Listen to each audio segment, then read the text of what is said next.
nah tadi kita udah melihat tayangan dan kita membahas Dokter Tika soal sendi ya. Betul, soal dokter. berbagai penyakit sendi dan bagaimana cara mengatasinya. Dan di antara kita Dokter Tika sudah berada Dokter Isa An-Najib, spesialis ortopedi konsultan. Selamat Apa pagi kabar, dokter. dokter? Sehat dokter? Alhamdulillah. Alhamdulillah. Oke, dokter.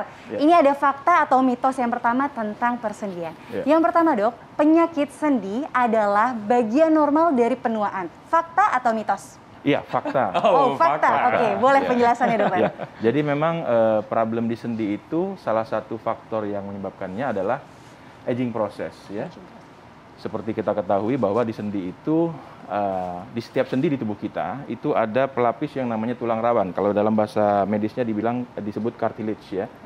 Nah, seperti ban mobil, kita ibaratkan setiap kita pakai kilometernya bertambah itu otomatis dia mengalami penipisan. Nah, itu sama seperti yang terjadi di dalam tubuh kita, terutama di sendi.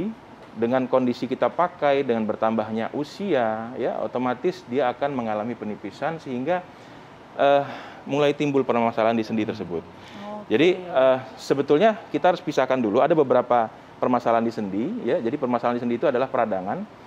Peradangan yang paling sering itu disebabkan oleh dua faktor, dua hal. Pertama karena infeksi, yang kedua karena non-infeksi. Nah, pada saat hari ini kita akan membahas mengenai yang disebabkan oleh karena non-infeksi ya. Jadi karena proses fisiologis ya, fisiologis atau beberapa patologis yang lain tapi yang bukan karena infeksi. Ya. Oke, menarik banget dokter. Ada fakta mitos yang beredar di masyarakat dokter. Ya. Katanya penyakit sendi tidak bisa dihindari. Fakta atau mitos dokter? Ya, fakta. Fakta. Ya, artinya faktanya tidak bisa dihindari sebetulnya karena proses fisiologis ya, tapi bisa diperlambat. Jadi artinya kalau kita bicara, jadi permasalahan di sendi yang kita bahas hari ini adalah yang paling sering adalah karena proses aging, kalau kita sebut dengan istilah osteoartritis ya. Osteoartritis atau OA ya itu suatu proses yang terjadi. Faktor utamanya adalah ada faktor herediter, jadi faktor genetik. Jadi ada orang-orang tertentu yang memang cenderung risiko untuk terjadinya osteoartritis ini atau penipisan pada sendi atau peradangan pada sendi ini lebih dibandingkan orang lain.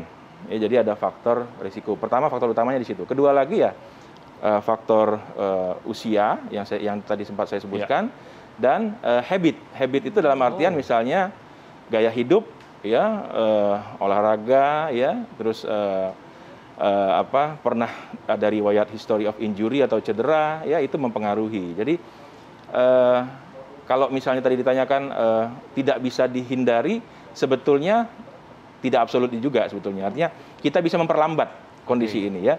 Tadi dokter maksudnya kurang olahraga ya? Olahraga yang betul. Yang betul itu artinya gini. Sebelum olahraga kita melakukan pemanasan yang baik ya. Kita warming up ya, jangan udah 3 bulan nggak pernah olahraga tahu-tahu main futsal ya, risiko cedera. Nah, cedera itu kan bisa membuat kerusakan pada sendi tersebut. Cartilage atau tulang rawannya bisa mengalami cedera sehingga terjadilah penyakit-penyakit sendi ini. Ya. Ini ada mungkin satu habit kecil di masyarakat yang sering menggertakkan jari-jari dok. Apakah sering menggertakkan jari-jari tersebut dapat menyebabkan radang sendi lebih cepat timbul? Fakta atau mitos? Fakta. Fakta. Jadi ya sebetulnya menggertakkan jari dalam batas wajar masih oke-oke aja. Tapi kalau terlalu sering, ya kan, kadang-kadang ada yang kalau nggak dibunyikan nggak seger katanya, nggak sehat, nggak enak rasanya, nggak fresh ya, kebiasaan. Jadi kalau dilakukan gerakan friksi pada permukaan sendi secara rutin, sering sekali dan terus menerus, itu kan otomatis akan mempercepat penggerusan pada sendinya tersebut. Kalau kita ibaratkan seperti ban mobil tadi kan permukaannya akan sering tergerus, lama-kelamaan dia akan menipis. Memang tidak terjadi dalam 1-2 hari, tapi in long term it will be happen. Jadi artinya seperti contoh satu lagi untuk pada leher kadang-kadang suka retak-retak gitu. Itu kan juga habit yang tidak baik. Artinya dia akan membuat penggerusan pada sendi-sendi di daerah leher itu menjadi lebih cepat dibandingkan dengan ya mungkin hanya sesekali kalau pas lagi pegel aja is oke lah. Artinya bukan tidak boleh, dalam artian kita harus tahu bahwa jangan berlebih. Kalau berlebih udah otomatis otomatis dia akan berefek tidak baik. Baik, tadi kan dokter bilang pegel nih. Nah, biasanya kan dipijat nih. Nah, fakta atau mitos nih yang beredar di masyarakat, atasi penyakit sendi dengan pemijatan. Fakta atau mitos? Dokter, tapi jangan dijawab dulu. Pemirsa mau tahu jawaban selengkapnya, kita akan kembali setelah yang satu ini.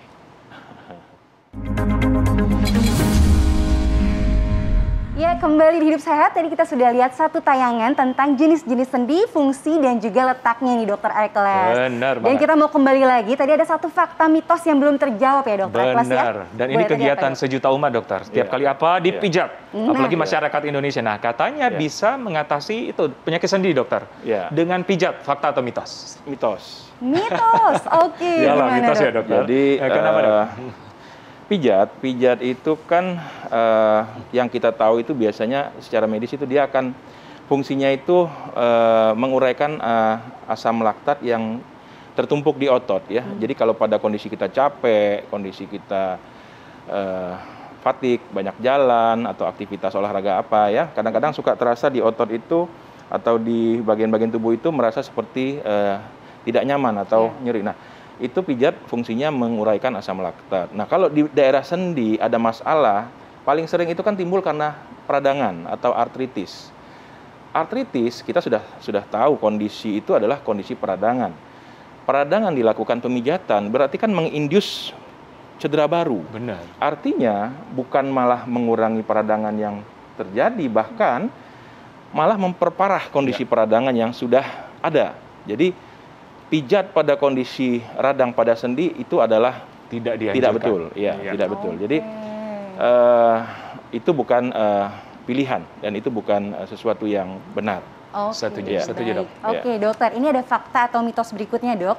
Turun berat badan dapat membantu meringankan gejala penyakit sendi. Fakta atau mitos?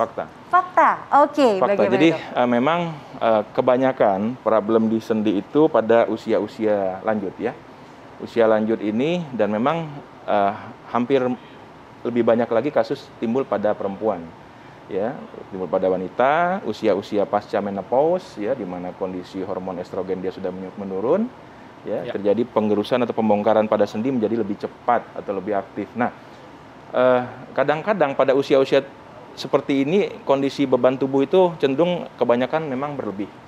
Nah, dengan kondisi yang berlebih tadi, tekanan atau weight bearing itu yang loadingnya disampaikan ke sendi, itu akan membuat kondisi beban di sendi tersebut menjadi berlebih juga. Jadi terjadi gesekan, friksi akan menimbulkan panas akan timbul rasa nyeri, radang, dan akan berlanjut pada pembengkakan. Jadi memang dengan beban tubuh yang lebih rendah atau lebih kecil itu otomatis akan mengurangi resiko resiko untuk terjadi permasalahan di sendi, terutama paling sering jadi almost always itu terjadi pada weight bearing area ya. Weight bearing area itu ya daerah lutut ya, panggul ya, pergelangan kaki, daerah penopang tubuh ya, spine, tulang belakang, dan juga beberapa timbul di bahu atau shoulder. Setuju, Dokter. Nah, ini dipercaya oleh para pria nih, Dokter. Maaf ya, para wanita. Kenapa nih, Dok? Ada apa di bawah wanita nih? Kenapa katanya lebih banyak wanita yang mengalami penyakit sendi daripada pria, Dokter. Gimana? Fakta atau mitos? Fakta Ya? Aduh, gimana nih ya? Tim pria. Tadi harus turun berat badan, wanita udah harus hati-hati. Kenapa, Dok? Wanita lebih beresiko. Jadi seperti yang tadi sempat saya jelaskan bahwa dengan kondisi pasca menopause, biasanya kan usia berkisar antara 48 sampai 54 tahun. Nah, itu usia-usia cenderung usia-usia menopause ya. Dalam kondisi menopause, hormon-hormon di dalam tubuh itu menjadi tidak seimbang. Ya, termasuk hormon estrogen dan lain-lain ya. Dengan hormon yang tidak seimbang tadi, apalagi menurun, misalnya hormon estrogen menurun, itu akan membuat sendi itu menjadi lebih cepat untuk menipis. Jadi itu akan menjadi faktor yang mempercepat terjadinya peradangan pada sendi atau artritis tersebut ya. Paling sering adalah osteoartritis. Kalau dalam bahasa awam kita suka sebut dengan istilah pengapuran. Betul. Jadi tolong bedakan antara pengapuran dengan pengeroposan. Kadang-kadang pasien kalau datang ke poliklinik masih suka salah mindsetnya. Benar. Jadi saya mungkin kurang banyak minum susu ya, Dok ya, nggak ada hubungan. Jadi pengeroposan itu problemnya di tulang ya, di mana massa tulang menurun akan terjadi keropos dan risikonya adalah patah tulang atau keluhan nyeri-nyeri yang lain. Tapi kalau pengapuran adalah suatu kondisi di mana sendi tersebut tulang rawannya menipis, terjadi peradangan, terjadi pembentukan kapur di daerah sendi tersebut. Nah, itu kita sebut dengan pengapuran. Jadi mohon mungkin pemirsa di sini membedakan pengapuran bisa membedakan pengapuran dengan pengeroposan. Jadi pengapuran tidak ada hubungan dengan susu. Oke. Jadi kalau saya tuh harus lebih jaga-jaga nih, udah perempuan, berat badan juga harus dijaga ya dok ya. Sebelum menopause kita harus olahraga dan menjaga berbagai kesehatan tubuh. Semangat ya, dan juga harus menjaga makanan. Ngomong-ngomong makanan nih dok, banyak juga yang mengatakan bahwa asam urat yang tinggi itu juga menjadi penyebab dari penyakit sendi. Fakta atau mitos? Fakta sebetulnya. Tapi ini penyakit sendi yang berbeda. Jadi kita sempat di awal tadi kita bicarakan penyakit sendi itu ada peradangan yang disebabkan oleh karena infeksi dan non-infeksi. Oke, kita lebih mengerucut lagi, kita membahas mengenai yang non-infeksi. Nah, non-infeksi juga ada bermacam-macam.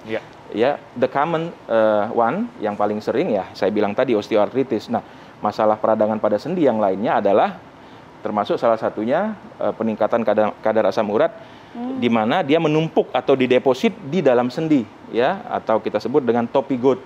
Ya, topi gout, ya, gouty arthritis. Jadi peradangan sendi yang disebabkan oleh karena kristal asam urat yang meningkat dan dideposit di dalam sendi. Ya, jadi fakta. Jadi peradangan pada sendi juga. Bisa juga. Gitu. Jadi termasuk salah satu penyakit yang harus diwaspadai. Jadi jangan sampai ini terjadi. Ya, memang lebih baik kita menghindari, mencegah. Mencegah, menghindari dengan yang tadi saya sudah sempat jelaskan. Dokter. Nah, ngomong-ngomong tentang mencegah lebih baik daripada mengobati, kita minta tips nih dok untuk para pemirsa Hidup Sehat TV One di rumah. Bagaimana tips-tips yang bisa dilakukan untuk menjaga sendi kita agar tetap sehat? Jadi sebetulnya tips-tips ini cukup banyak sebetulnya, tapi mungkin saya kerucutkan saja kepada problem osteoartritis atau peradangan pada sendi. Jadi untuk pemirsa yang sudah mempunyai, pertama kan kita tahu penyebabnya adalah ada faktor herediter atau genetik. Untuk pemirsa yang sudah mempunyai, sudah mengetahui mungkin salah satu keluarga orang tua kah, atau mungkin keluarga neneknya kah, atau apa, mengidap atau ada penyakit atau ada osteoartritis atau peradangan pada sendi tersebut, sebaiknya sudah mulai menjaga ya. Jadi udah tahu, oh orang tua saya ada, berarti saya juga udah harus menjaga. Bagaimana cara menjaganya? Pertama, pada usia-usia muda, usahakan memang olahraga atau aktivitas itu dengan warming up.